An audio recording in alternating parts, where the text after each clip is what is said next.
El quinto libro. Por la mañana, cuando te encuentres renuente a levantarte, considera al instante, me levanto para hacer la obra de un hombre. ¿Acaso sigo renuente a hacer aquello para lo que nací y fui traído a este mundo? ¿O fui hecho para esto, para acostarme y consentirme en una cama caliente? Oh, pero esto es placentero, y naciste entonces para esto, para que pudieras disfrutar del placer. ¿No fue en verdad para esto, para que siempre estuvieras ocupado y en acción? ¿No ves como todas las demás cosas en el mundo, como cada árbol y planta, como los gorriones y las hormigas, las arañas y las abejas, cómo todos en su especie se afanan ordenadamente por realizar lo que naturalmente les corresponde y pertenece, para la preservación de este universo ordenado? ¿Y tú no harás lo que le corresponde a un hombre hacer? ¿No correrás a hacer lo que tu naturaleza requiere? Pero debes descansar un poco. Sí, debes. La naturaleza te ha asignado una medida para eso también, así como para comer y beber. Pero tú vas más allá de tu medida, y más allá de lo que bastaría, y en cuanto a la acción, te quedas corto de lo que podrías. Por lo tanto, debe ser que no te amas a ti mismo, porque si lo hicieras, también amarías tu naturaleza y aquello que tu naturaleza se propone como fin. Otros, cuantos se complacen en su oficio y profesión, pueden incluso consumirse en sus obras y descuidar sus cuerpos y su alimento por ello, y tú honras menos tu naturaleza que un mecánico común su oficio, o un buen bailarín su arte. ¿Menos que un codicioso su dinero, y un vanidoso los aplausos? Estos, a lo que sea que le tomen afecto, pueden conformarse con carecer de comida y sueño para promover aquello que cada uno anhela. Y las acciones que tienden al bien común de la sociedad humana te parecerán más viles o dignas de menos respeto y atención. Qué fácil es para un hombre deshacerse de todas las imaginaciones turbulentas y adventicias y al instante estar en perfecta paz y tranquilidad. Considera que eres apto y digno de hablar o hacer cualquier cosa que esté de acuerdo con la naturaleza y que el reproche o el comentario de algunos que puedan seguir a ello nunca te disuadan. Si es correcto y honesto decirlo o hacerlo, no te subestimes tanto como para desanimarte de ello. En cuanto a ellos, tienen su propia facultad racional dominante y su propia inclinación, de las cuales no debes detenerte a tomar nota, sino seguir recto hacia donde te guían tanto tu naturaleza particular como la común, y el camino de ambas es uno solo. Continúo mi curso mediante acciones acordes con la naturaleza, hasta que caiga y cese, exhalando mi último aliento en ese aire por el cual, al respirarlo continuamente, viví, y cayendo sobre esa tierra, de cuyos dones y frutos mi padre obtuvo su semilla, mi madre su sangre, y mi nodriza su leche, de la cual durante tantos años me he provisto de alimento y bebida. Y finalmente, la que me soporta a mí que la piso, y me soporta a mí que de tantas maneras la abuso, o tan libremente hago uso de ella, de tantas maneras para tantos fines. Nadie puede admirarte por tu lenguaje agudo y perspicaz, tal es tu incapacidad natural en ese aspecto. Sea así, sin embargo, hay muchas otras cosas buenas, por cuya falta no puedes alegar la falta de habilidad o capacidad natural. Que se vean en ti aquellas cosas que dependen totalmente de ti, sinceridad, seriedad, laboriosidad, desprecio de los placeres, no seas quejumbroso, conténtate con poco, sé amable, sé libre, evita toda superfluidad, toda charla vana, sé magnánimo. ¿No percibes cuántas cosas hay que, a pesar de cualquier pretexto de indisposición e incapacidad natural, podrías haber realizado y mostrado, y sin embargo sigues voluntariamente decayendo? ¿O dirás que es por defecto de tu constitución natural que te ves forzado a murmurar, a ser vil y miserable para adular, ahora a acusar, y ahora a complacer y pacificar tu cuerpo, a ser vanaglorioso, a ser tan aturdido e inestable en tus pensamientos? No, sean los dioses testigos, de todo esto podrías haberte librado hace mucho tiempo, solo que tendrías que haberte conformado con soportar la culpa de ser algo lento y torpe, en lo cual debes ejercitarte como quien ni se toma muy a pecho este defecto natural, ni se complace en él. Hay quienes, cuando han hecho un favor a alguien, están listos para cobrárselo y exigir retribución. Otros, aunque no insisten en la retribución para exigirla, piensan sin embargo que tal persona es su deudor, y saben, como dicen, lo que han hecho. Otros, en cambio, cuando han hecho algo así, ni siquiera saben lo que han hecho, sino que son como la vid, que da sus uvas, y una vez que ha dado su propio fruto, se contenta y no busca más recompensa. Así como un caballo después de una carrera, y un perro de caza cuando ha cazado, y una abeja cuando ha hecho su miel, no buscan aplausos ni elogios. Tampoco lo hace el hombre que entiende correctamente su propia naturaleza cuando ha hecho un favor, sino que de uno procede a hacer otro, así como la vid, después de haber dado fruto en su propia estación, está lista para otra vez. Por lo tanto, tú debes ser uno de aquellos que lo hacen simplemente sin más pensamiento y de alguna manera son insensibles a lo que hacen. No, pero, replicará quizás alguno, esto mismo, un hombre racional está obligado a entender lo que hace. Porque es propiedad, dicen, de quien es naturalmente sociable, ser consciente de que obra socialmente, es más, y desear que la parte con la que se obra socialmente también sea consciente de ello. Respondo, lo que dices es cierto, en verdad, pero no entiendes el verdadero significado de lo que se dice. Y por lo tanto, eres uno de esos primeros que mencioné. Porque ellos también se guían por una apariencia probable de razón. Pero si deseas entender verdaderamente lo que se dice, no temas que por ello vayas a abandonar cualquier acción sociable. La forma de la oración de los atenienses era así: oh, lluvia, lluvia, buen Júpiter, sobre todas las tierras y campos que pertenecen a los atenienses. O no deberíamos orar en absoluto, o hacerlo así, de forma absoluta y libre, y no cada uno por sí mismo en particular. Como decimos comúnmente, el médico ha prescrito a este hombre montar a caballo, a otro, baños fríos, a un tercero, ir descalzo, así también es decir que la naturaleza del universo ha prescrito a este hombre enfermedad, o ceguera, o alguna pérdida, o daño o algo similar. Porque así como allí, cuando decimos de un médico que ha prescrito algo, nuestro significado es que ha dispuesto esto para aquello, como subordinado y conducente a la salud, así aquí, todo lo que le sucede a alguien, le es ordenado como algo subordinado a los destinos, y por lo tanto decimos de tales cosas que, es decir, suceden o coinciden, como de las piedras cuadradas, cuando en paredes o pirámides en cierta posición encajan unas con otras y concuerdan como en una armonía, los albañiles dicen que, como si dijeras, caen juntas, de modo que, en general, aunque las cosas que lo componen sean diversas, el consentimiento o la armonía misma es una sola.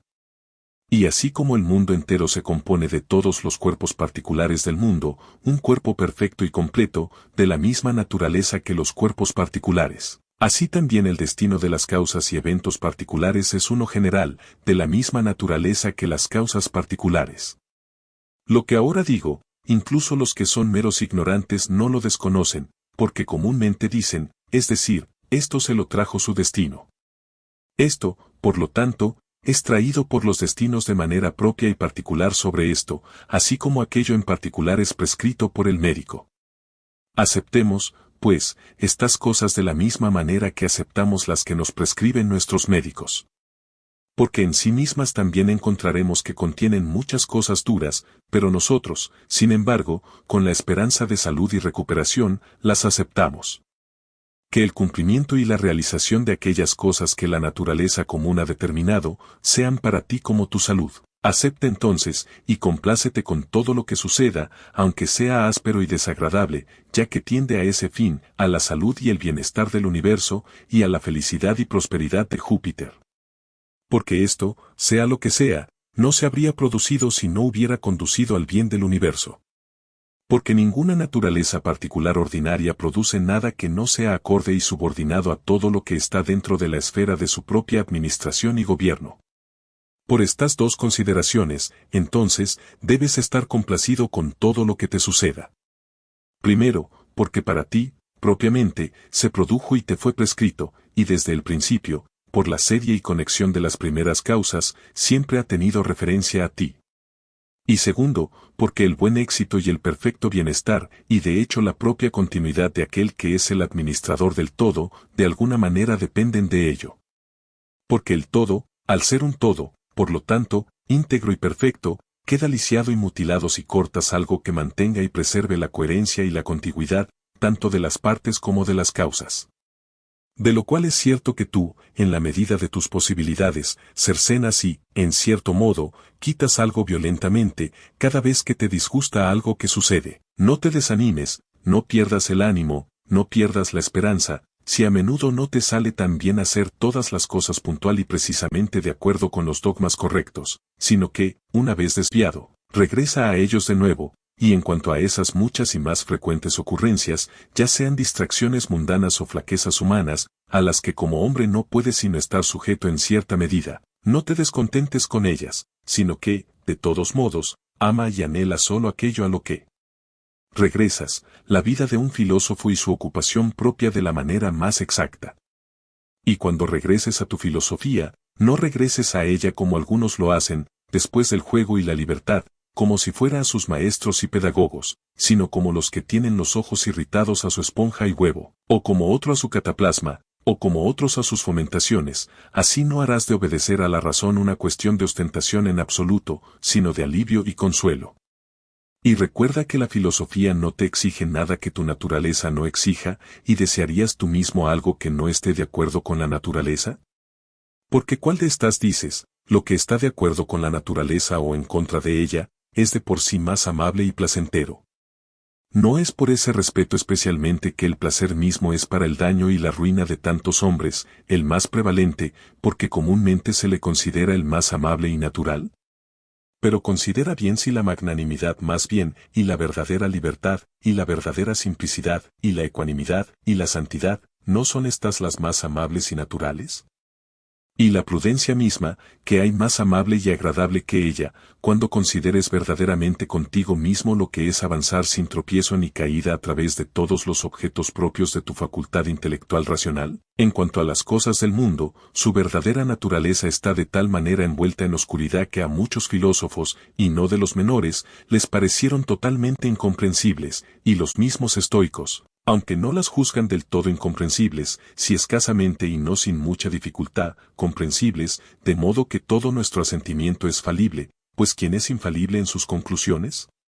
De la naturaleza de las cosas, pasa ahora a sus sujetos y materia, cuán temporales, cuán viles son.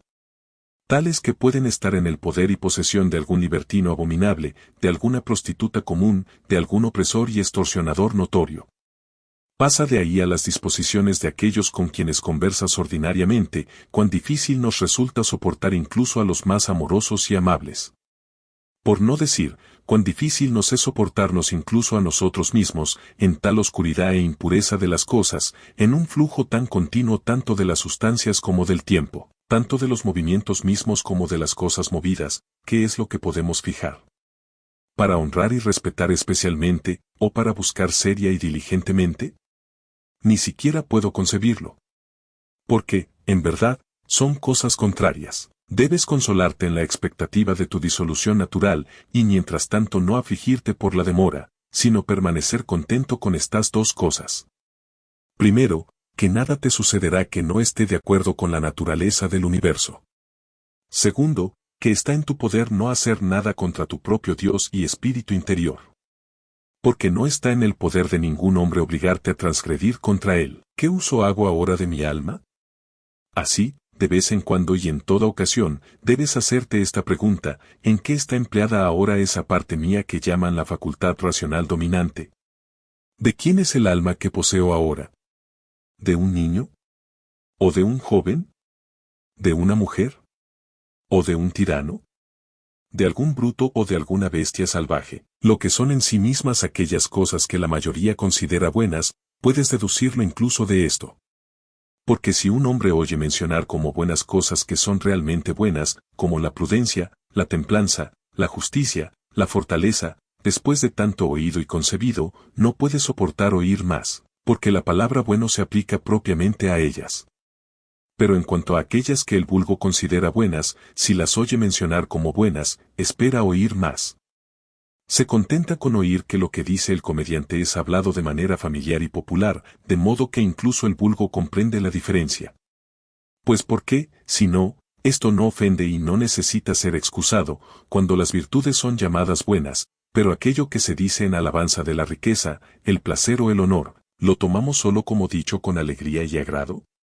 Procede, pues, y averigua más, si no será que aquellas cosas que, al ser mencionadas en el escenario, eran burladas con alegría y con gran aplauso de la multitud con esta broma, de que quienes las poseían no tenían en todo el mundo, tal era su afluencia y abundancia, ni siquiera un lugar donde evacuar sus excrementos.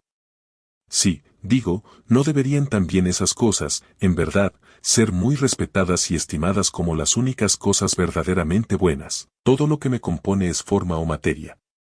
Ninguna corrupción puede reducir ninguna de estas a la nada, porque tampoco yo de la nada me convertí en una criatura subsistente. Cada parte mía, entonces, por mutación se dispondrá en una cierta parte del mundo entero, y esa a su vez en otra parte, y así hasta el infinito. Por este tipo de mutación, yo también llegué a ser lo que soy, y así lo hicieron quienes me engendraron, y quienes los precedieron, y así hacia arriba hasta el infinito. Porque así se nos permite hablar, aunque la edad y el gobierno del mundo estén limitados y confinados a ciertos periodos de tiempo. La razón y la facultad racional son facultades que se contentan consigo mismas y con sus propias operaciones. Y en cuanto a su primera inclinación y movimiento, eso lo toman de sí mismas. Pero su progreso es directo hacia el fin y el objeto, que está en su camino, por así decirlo, y yace justo delante de ellas, es decir, lo que es factible y posible, sea o no aquello que al principio se propusieron. Por esta razón también tales acciones se denominan, para indicar la rectitud del camino por el cual se logran. Nada debe considerarse que pertenece a un hombre que no le pertenezca como hombre. El resultado de los propósitos, no son cosas requeridas en un hombre. La naturaleza del hombre no profesa tales cosas. Los fines últimos y las consumaciones de las acciones no son nada en absoluto para la naturaleza de un hombre. El fin, por lo tanto, de un hombre, o el sumum bonum por el cual ese fin se cumple, no puede consistir en la consumación de acciones propuestas e intencionadas. De nuevo, con respecto a estas cosas externas y mundanas, si alguna de ellas perteneciera propiamente al hombre, entonces no le correspondería al hombre condenarlas y oponerse a ellas. Ni sería digno de alabanza quien pueda vivir sin ellas, ni bueno, si éstas fueran buenas en verdad, quien por su propia voluntad se priva de alguna de ellas.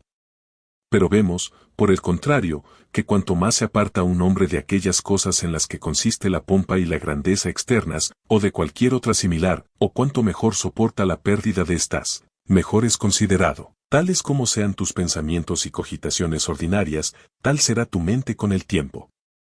Porque el alma, por así decirlo, recibe su tinte de las fantasías e imaginaciones.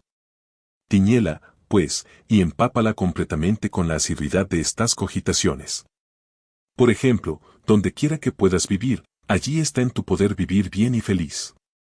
Pero puedes vivir en la corte, allí también puedes vivir bien y feliz. De nuevo, aquello para lo que está hecho cada cosa, para eso también está hecha, y no puede sino inclinarse naturalmente a ello. Aquello a lo que algo se inclina naturalmente, en eso reside su fin. En lo que consiste el fin de cada cosa, en eso también consiste su bien y beneficio. La sociedad, por lo tanto, es el bien propio de una criatura racional. Porque que estamos hechos para la sociedad, hace mucho que ha sido demostrado. ¿O puede alguien cuestionar esto, que todo lo que es naturalmente peor e inferior, está ordinariamente subordinado a lo que es mejor? ¿Y que las cosas que son mejores, están hechas unas para otras? ¿Y las cosas que tienen alma, son mejores que las que no la tienen? ¿Y de las que la tienen, las mejores son las que tienen alma racional? Desear cosas imposibles es propio de un loco. Pero es imposible que el hombre malvado no cometa tales cosas. Tampoco le sucede nada a nadie que, en el curso ordinario de la naturaleza, no le suceda como algo natural. De nuevo, las mismas cosas le suceden también a otros. Y en verdad, si tanto el que ignora que tal cosa le ha sucedido, como el que es ambicioso de ser elogiado por su magnanimidad, pueden ser pacientes y no afligirse, no es grave que la ignorancia, o un vano deseo de agradar y ser elogiado, sean más poderosos y efectivos que la verdadera prudencia. En cuanto a las cosas mismas, no tocan el alma, ni pueden tener acceso a ella, ni pueden por sí mismas de ninguna manera afectarla o moverla. Porque ella misma sola puede afectarse y moverse a sí misma, y según los dogmas y opiniones que se concede a sí misma, así son aquellas cosas que, como accesorios, tienen alguna coexistencia con ella. Desde una consideración, el hombre es el más cercano a nosotros, ya que estamos obligados a hacerles bien y a soportarlos. Pero así como puede oponerse a cualquiera de nuestras acciones verdaderamente propias, el hombre es para mí solo como una cosa indiferente, incluso como el sol, o el viento, o alguna bestia salvaje. Por algunos de estos puede que alguna operación mía sea impedida, sin embargo, de mi mente y resolución misma, no puede haber estorbo ni impedimento, debido a esa excepción constante y ordinaria, o reserva con la que se inclina, y a la pronta conversión de objetos, de lo que no puede ser, a lo que puede ser, lo cual, en la prosecución de sus inclinaciones, según la ocasión, observa. Porque por estas la mente convierte cualquier impedimento en su objetivo y propósito. De modo que lo que antes era el impedimento, ahora es el objeto principal de su acción, y lo que antes estaba en su camino, ahora es su camino más expedito. Honra aquello que es lo más principal y poderoso del mundo, y eso es lo que hace uso de todas las cosas y las gobierna. Así también en ti mismo, honra aquello que es lo más principal y poderoso, y es de una misma clase y naturaleza con aquello de lo que acabamos de hablar. Porque es lo mismo que, estando en ti, convierte todas las demás cosas a su propio uso, y por quien también tu vida es gobernada. Aquello que no daña a la ciudad misma, no puede dañar a ningún ciudadano. Esta regla debes recordar aplicarla y usarla ante cada idea y percepción de un agravio. Si la ciudad entera no es dañada por esto, ciertamente tampoco yo lo soy. Y si el todo no lo es, ¿por qué debería yo convertirlo en mi queja privada? Considera más bien en que se equivoca quien se cree que ha cometido el agravio.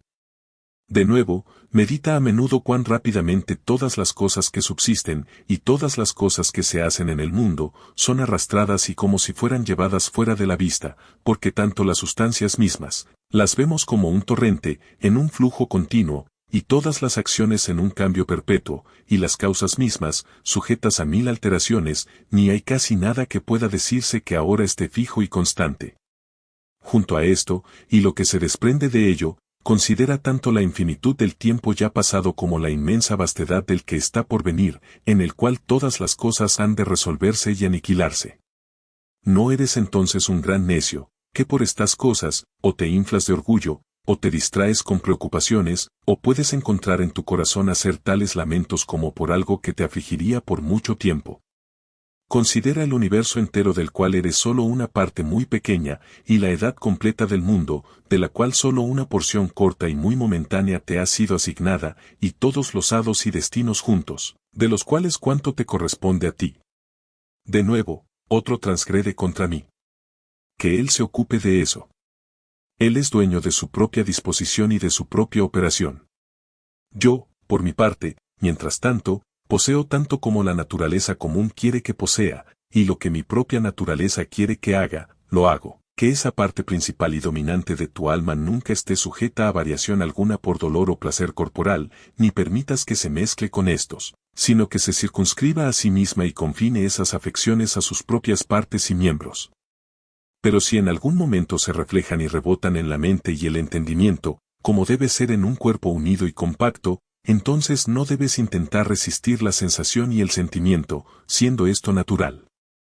Sin embargo, no permitas que tu entendimiento añada a esta sensación y sentimiento natural, que, sea placentero o doloroso para nuestra carne, no es para nosotros nada propiamente, una opinión de bien o mal y todo estará bien, vivir con los dioses.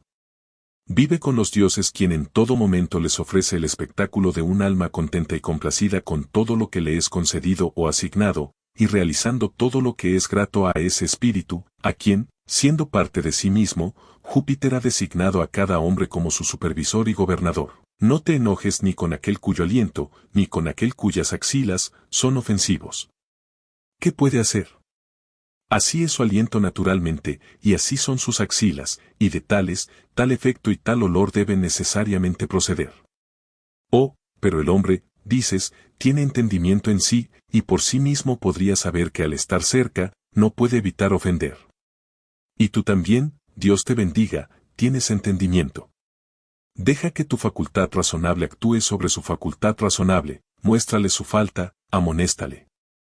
Si te escucha, lo has curado, y no habrá más motivo de enojo, donde no habrá ni alborotador ni prostituta. ¿Por qué? Así como te propones vivir cuando te has retirado a un lugar donde no hay ni alborotador ni prostituta, así puedes hacerlo aquí. Y si no te lo permiten, entonces puedes abandonar tu vida antes que tu vocación, pero como alguien que no se considera de ninguna manera agraviado. Solo como quien diría, aquí hay humo, saldré de él. ¿Y qué gran cosa es esta? Ahora, hasta que algo así me obligue a salir, seguiré siendo libre, y nadie me impedirá hacer lo que quiero, y mi voluntad siempre estará regulada y dirigida por la propia naturaleza de una criatura racional y sociable. Esa esencia racional por la cual el universo es gobernado, es para la comunidad y la sociedad, y por lo tanto ha hecho tanto las cosas que son peores, para las mejores, como ha aliado y unido aquellas que son mejores, como en una armonía. ¿No ves cómo ha subordinado y coordinado? ¿Y cómo ha distribuido a cada cosa según su valor? Y a aquellas que tienen la preeminencia y superioridad sobre todas, las ha unido en un consentimiento y acuerdo mutuo. ¿Cómo te has comportado hasta ahora con los dioses? ¿Con tus padres? ¿Con tus hermanos? ¿Con tu esposa? ¿Con tus hijos? ¿Con tus maestros? ¿Con tus padres adoptivos? ¿Con tus amigos? ¿Con tus domésticos? ¿Con tus sirvientes? ¿Es así contigo, que hasta ahora no has agraviado a ninguno de ellos ni de palabra ni de obra? Recuerda además por cuántas cosas ya has pasado, y cuántas has sido capaz de soportar, de modo que ahora la leyenda de tu vida está completa, y tu cometido está cumplido. De nuevo, ¿cuántas cosas verdaderamente buenas has discernido con certeza? ¿Cuántos placeres, cuántos dolores has superado con desprecio? ¿Cuántas cosas eternamente gloriosas has despreciado? ¿Con cuántos hombres perversos e irrazonables te has comportado amable y discretamente? ¿Por qué deberían las almas imprudentes e ignorantes perturbar aquello que es tanto sabio como prudente? ¿Y cuál es esa? Aquella que entiende el principio y el fin, y tiene el verdadero conocimiento de esa esencia racional que pasa por todas las cosas subsistentes, y a través de todas las edades siendo siempre la misma, disponiendo y dispensando, por así decirlo, este universo por ciertos periodos de tiempo. Dentro de muy poco tiempo, será cenizas o un esqueleto, y un nombre quizás, y quizás, ni siquiera un nombre. ¿Y qué es eso sino un sonido vacío y un eco resonante? Aquellas cosas que en esta vida no son más queridas y de mayor valor, son en sí mismas vanas, pútridas, despreciables. Las más importantes y serias, si se estiman correctamente, no son más que cachorros mordiéndose unos a otros, o niños traviesos, ahora riendo y luego llorando. En cuanto a la fe, la modestia, la justicia y la verdad, hace mucho tiempo, como dice uno de los poetas, abandonaron esta espaciosa tierra y se retiraron al cielo. ¿Qué es entonces lo que te retiene aquí, si las cosas sensibles son tan mutables e inestables? ¿Y los sentidos tan oscuros y tan falibles? ¿Y nuestras almas nada más que una exhalación de sangre? ¿Y tener crédito entre tales, no es más que vanidad? ¿Qué esperas? ¿Una extinción o una traslación? Cualquiera de ellas con una mente propicia y contenta. Pero hasta que llegue ese momento, ¿qué te contentará? ¿Qué otra cosa, sino adorar y alabar a los dioses, y hacer el bien a los hombres? Soportarlos, y abstenerse de hacerles cualquier mal. Y en cuanto a todas las cosas externas que pertenecen a tu miserable cuerpo o vida, recordar que no son tuyas ni están en tu poder. Siempre podrás prosperar, si solo eliges el camino correcto, si en el curso tanto de tus opiniones como de tus acciones, observas un método verdadero. Estas dos cosas son comunes a las almas, tanto de Dios como de los hombres, y de toda criatura razonable. Primero, que en su propia obra no pueden ser impedidas por nada, y segundo, que su felicidad consiste en una disposición y en la práctica de la rectitud, y que en esta su deseo se termina. Si esto no es ni mi acto malvado, ni un acto que dependa de alguna maldad mía, y si con ello el público no es dañado, ¿qué me importa? ¿Y en qué puede ser dañado el público? Porque no debes dejarte llevar del todo por la presunción y la opinión común. En cuanto a la ayuda, debes brindársela según tu mejor capacidad y según la ocasión lo requiera, aunque sufran daño. Pero en estas cosas intermedias o mundanas, pero de todos modos no concibas que están verdaderamente dañados por ello, porque eso no es correcto. Pero así como aquel viejo padre adoptivo en la comedia, al despedirse, con mucha ceremonia, pide el rombo o la peonza de su hijo adoptivo, recordando sin embargo que es solo un rombo, así también haz tú aquí. Porque, ¿qué es en verdad todo este alegar y vociferar público en los tribunales? Oh hombre, Has olvidado lo que son esas cosas. Sí, pero son cosas que a otros les importan mucho y que valoran en gran medida. ¿Serás, por lo tanto, un necio también? Una vez lo fui, que eso baste, que la muerte me sorprenda cuando quiera y donde quiera, puedo ser, o un hombre feliz, sin embargo, porque es un hombre feliz quien en su vida se otorga a sí mismo una suerte y porción feliz. Una suerte y porción feliz son, buenas inclinaciones del alma, buenos deseos, buenas acciones.